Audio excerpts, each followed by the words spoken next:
Hello दोस्तों, स्वागत है आपका आज के हिस्ट्री और एक्साइटमेंट से भरे अनोखे लॉग में।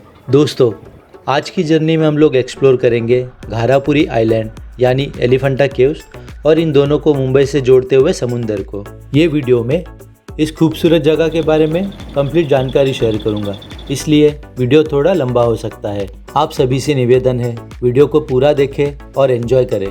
आपकी राय या कुछ सुझाव हो तो कमेंट करें और इस चैनल को सब्सक्राइब भी ज़रूर करें। संडे और मेगा ब्लॉक होने के कारण जर्नी की शुरुआत सुबह जल्दी हुई। कामोठे से ऑटो लेके फिर आगे खांदेश्वर स्टेशन से 40 रुपीज़ का रिटर्न टिकट लेके 850 की लोकल ट्रेन से मैं आगे बढ़ा। करीब 1.5 घंटे के जर्नी के बाद छत्रपति शिवाजी महाराज टर्मिनस पहुंचा और वहां से 30 रुपीज़ दे के टैक्सी में गेटवे ऑफ इंडिया की ओर बढ़ा। आप 6 रुपीज़ दे के A116 नंबर बस में भी जा सकते हो, बट मुझे जल्दी जाना था इसलिए मैंने टैक्सी प्रीफर की। गेटवे पहुंच के एलिफेंटा जाने के लिए मैंने 260 रुपीज़ का फेरी बोट का रिटर्न टिकट लिया। संडे था इसलिए बहुत लोग घूमने आए हुए थे, ये भीड़ देख के पता चल रहा था।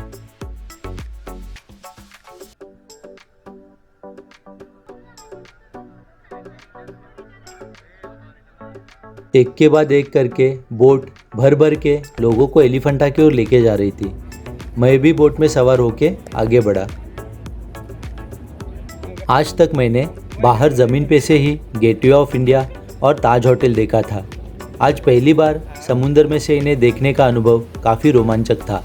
ताज होटल और यहाँ की बड़ी बड़ी बिल्डिंग्स को पीछे छोड़ बोट आगे बढ़ रही थी। एलिफेंटा आप ट्यूसडे टू संडे सुबह 9 बजे से शाम को 5:30 बजे तक जितनी देर चाहे घूम सकते हो। साइट सीन होने के बाद एक के बाद एक कंटिन्यूस चलने वाली कोई भी बोट से आप वापस गेटवे आ सकते हो। मंडे को एलिफेंटा केव्स बंद रहता है। एलिफेंटा जाने के लिए एडल्ट्स का रिटर्न टिकट 260 रुपीज़ है और 3 से 7 साल तक के बच्चों का 170 रुपीज़। आगे जाके आपको टॉय ट्रेन का रिटर्न टिकट पर person 18 rupees, passenger tax 5 rupees और केव्स देखने की एंट्री फीस 40 रुपीज़, ऐसे टोटल 63 रुपीज़ का खर्चा और होगा।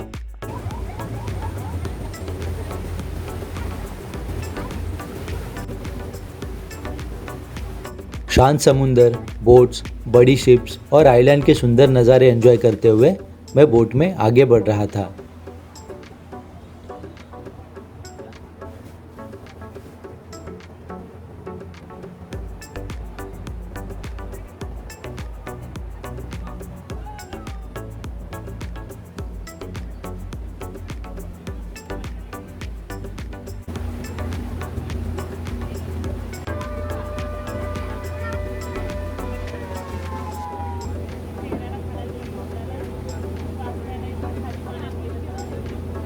करीब 1 घंटे की जर्नी के बाद बोट घारापुरी आइलैंड पहुंची।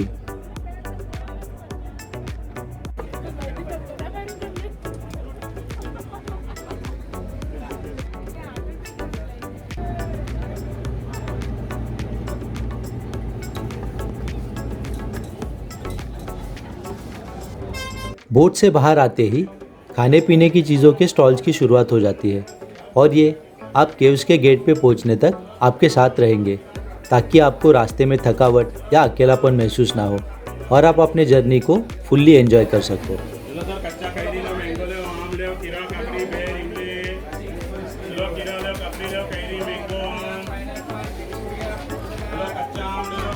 टॉय ट्रेन का 18 रुपीज़ का रिटर्न टिकट लेके मैं ट्रेन का वेट करने लगा। वैसे आपको एक सुझाव है, अगर भीड़ ज़्यादा हो तो ट्रेन का टिकट ना लेके आप चल के आगे जाए।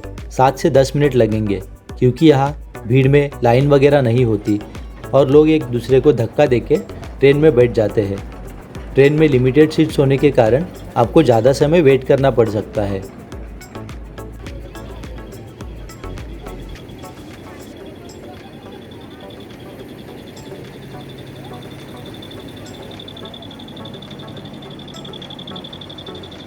मैं अकेला था और टॉय ट्रेन का एक्सपीरियंस भी करना था, इसलिए मैं वेट करके टॉय ट्रेन से ही आगे गया। 5 रुपीज़ का पैसेंजर टैक्स देके एलिफेंटा के इलाके में दाखिल हुआ।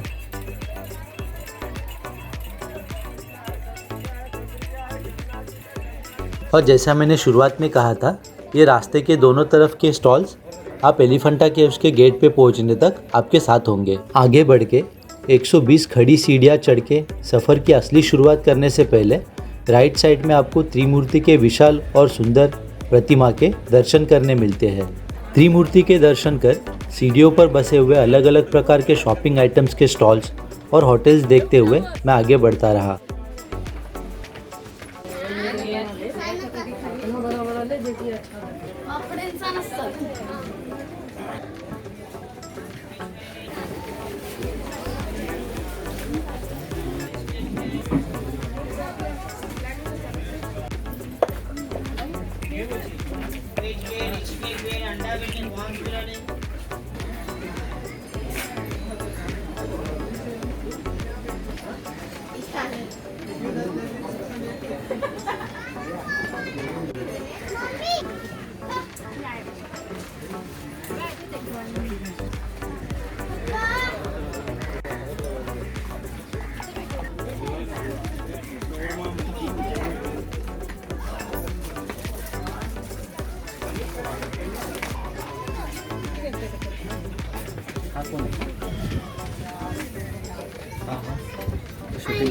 चल चल का बाबू ना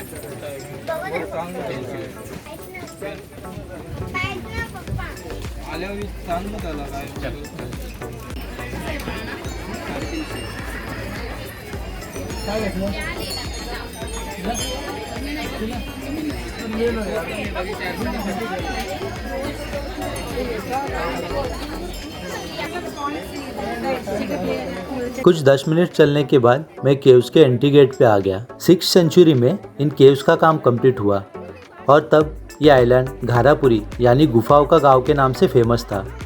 घारापुरी ये नाम आज भी यहाँ के लोकल्स द्वारा यहाँ यूज़ किया जाता है। जब 1534 में गुजरात सल्तनत के शासकों ने इस आइलैंड को पोर्तुगीज व्यापारियों को सौंप दिया, तब उन्होंने यहाँ पे मौजूद विशाल पत्थर से बनी एलिफेंट की मूर्ति के कारण इसका नाम घारापुरी से चेंज करके एलिफेंटा आइलैंड कर दिया।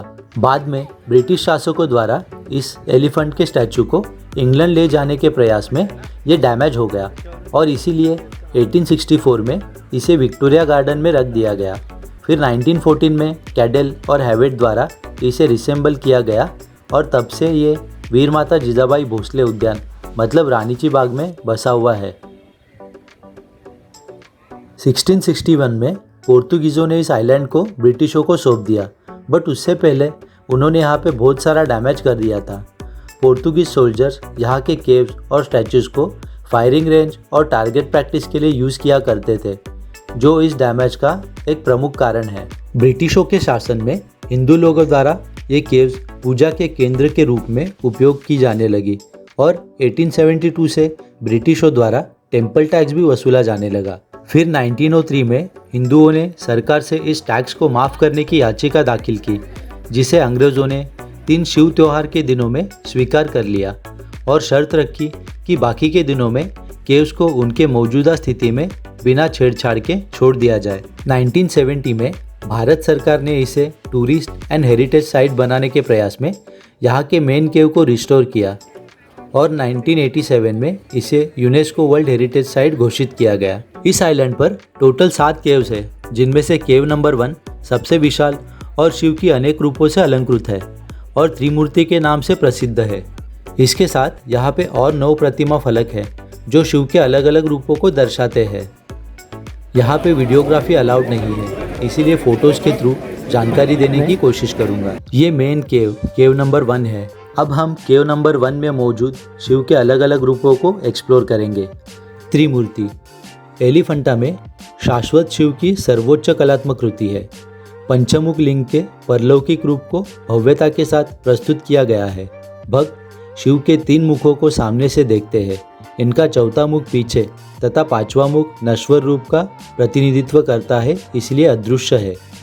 शिव के ये 4 मुख, मध्य में तत्पुरुष मतलब महादेव, दाहिनी ओर अघोर मतलब भैरव, बाईं ओर वामदेव मतलब उमा और पीछे सद्योजात है। महायोगी शिव इस खंडित मूर्ति फलक में शिव को योगिक यानी पद्मासन की मुद्रा में कमल पर आसीन ध्यानमग्न अवस्था में शांत चित्त दिखाया गया है। नटराज शिव। शिव नटराज रूप में नृत्य के देवता माने जाते हैं, जिसमें शिव ऊर्जावान एवं लयात्मक दिखाए गए हैं। गंगाधर मूर्ति।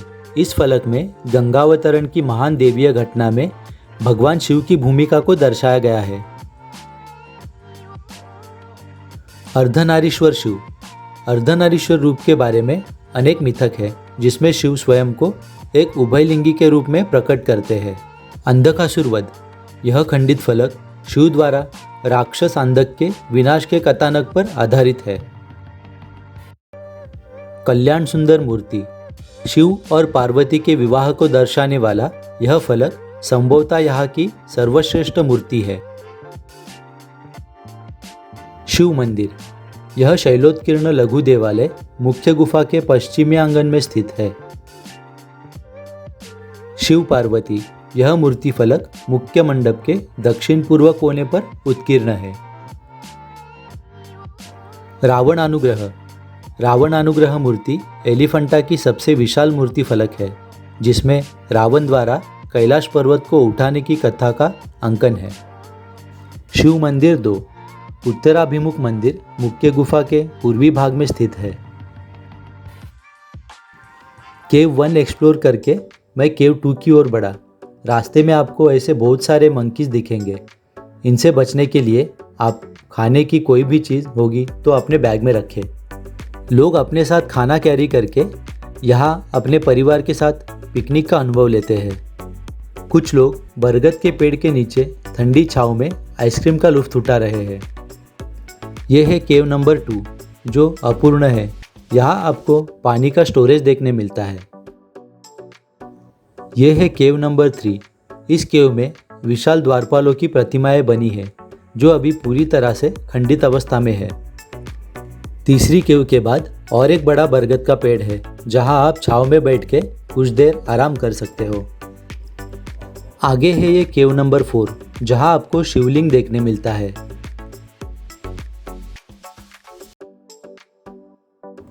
यहाँ पे भारतीय नागरिकों के साथ विदेशी नागरिक भी बहुत संख्या में आते हैं।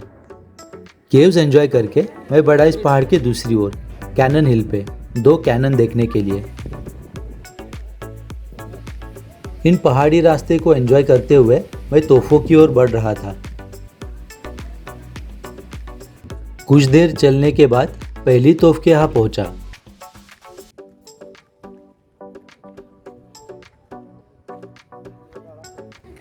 ये बड़ी तोफ देख कुछ देर यहाँ से दिखने वाले सुंदर नज़ारे भी एंजॉय किए।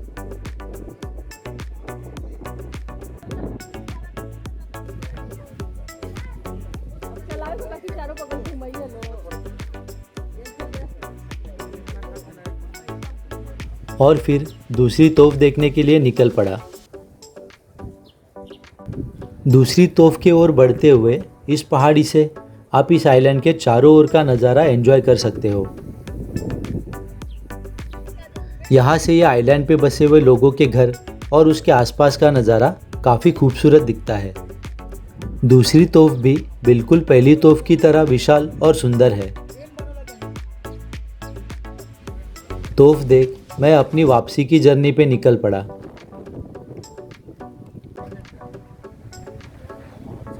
नीचे पहुंच के कुछ फ्रूट्स खाए और फिर आगे बढ़ा।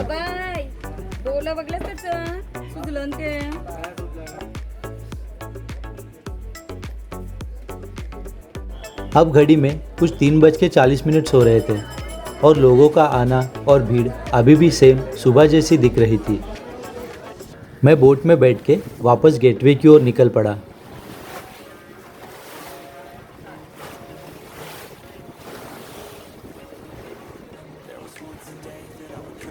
रास्ते में वापस ये विशाल समुंदर, बड़ी शिप्स और आप कुछ सीगल्स भी साथ देने वाले थे।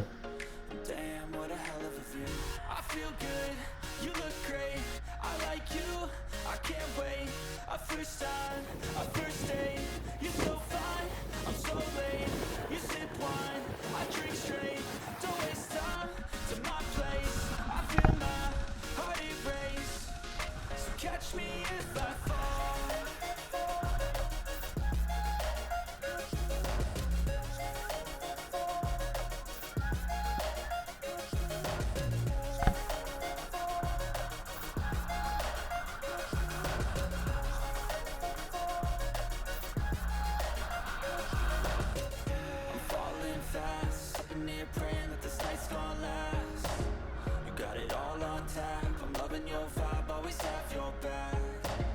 We like all the same tracks, listen all night in the sheets all black. Said we're falling fast, don't remember life before you. खूब सारी मेमोरीज और यादगार पलों के साथ कुछ 1 घंटे की सफ़र के बाद बोट गेटवे ऑफ इंडिया तक पहुंच गई। अब शाम के समय गेटवे ऑफ इंडिया पे काफ़ी भीड़ हो चुकी थी।